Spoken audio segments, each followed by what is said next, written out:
Shalom, paix et grâce dans vos demeures, dans vos maisons. Demeurez bénis.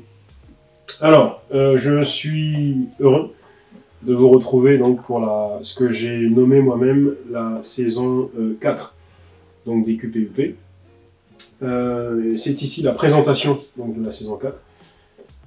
Voilà, juste apporter quelques précisions. Alors, dans cette saison, donc, encore une fois, j'ai nommé la saison 4, il y a un fait nouveau, qui n'est pas si nouveau que ça. Mais il y a un fait nouveau, c'est que maintenant, on a 7TV d'un côté, et puis on a Canal 7 de l'autre. Alors, en ce qui me concerne, ça me permet de partout où j'ai pu me brider, entre guillemets, de me débrider, donc d'aller toucher davantage, j'entends par là, d'aller toucher davantage des sujets que j'avais déjà commencé à aborder, mais que là je vais aborder un peu plus en profondeur et un peu plus en nombre.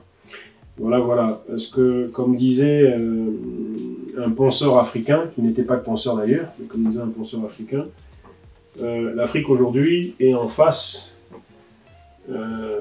d'une situation où toute génération doit déceler sa mission, et ensuite, soit la remplir, soit la trahir. Et ben moi, je choisis de la remplir. D'accord ? De ce point de vue-là, donc, j'ai décelé le problème auquel la génération afrodescendante d'aujourd'hui est confrontée.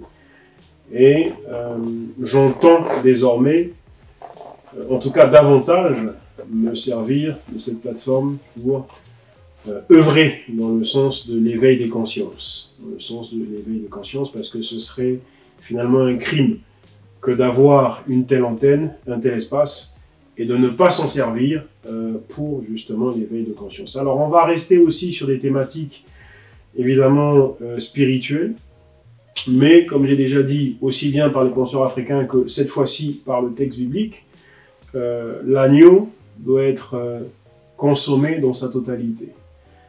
Et là, je vais rejoindre Lukusa Albert, pour qui j'ai consacré d'ailleurs une question, ou en tout cas un point.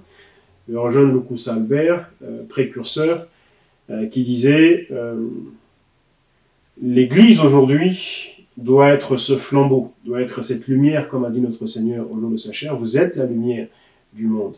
Donc l'Église doit éclairer les sociétés dans lesquelles elle se trouve. Et elle doit être le sel de la terre, elle doit donner de la saveur dans les sociétés où elle se trouve, tout simplement. D'accord ? C'est l'analogie aussi que l'on a avec le bon samaritain. Le bon samaritain qui, vous voyez, pour le coup, là, ne s'est pas occupé que des histoires ou des affaires spirituelles, entre guillemets, mais qui a compris que la foi, c'était, on va dire, sur plusieurs terrains, entre autres le terrain spirituel, certes, mais aussi le terrain justice sociale. Et d'où, justement, le Seigneur va le louer, alors que le Seigneur va fustiger la position du Lévite et du sacrificateur, ces deux personnages qui, eux, sont passés outre, alors que le Samaritain, lui, s'est arrêté. Ce qui lui a valu le titre de bon Samaritain et de beaucoup de louanges de la part de notre Seigneur. Donc c'est ce à quoi on va s'atteler. On va beaucoup parler de sujets sociaux et sociétaux, particulièrement en ce qui concerne l'Afrique et les afrodescendants. D'où ce point que je tenais à faire pour ne pas que quelques-uns parmi vous soient surpris.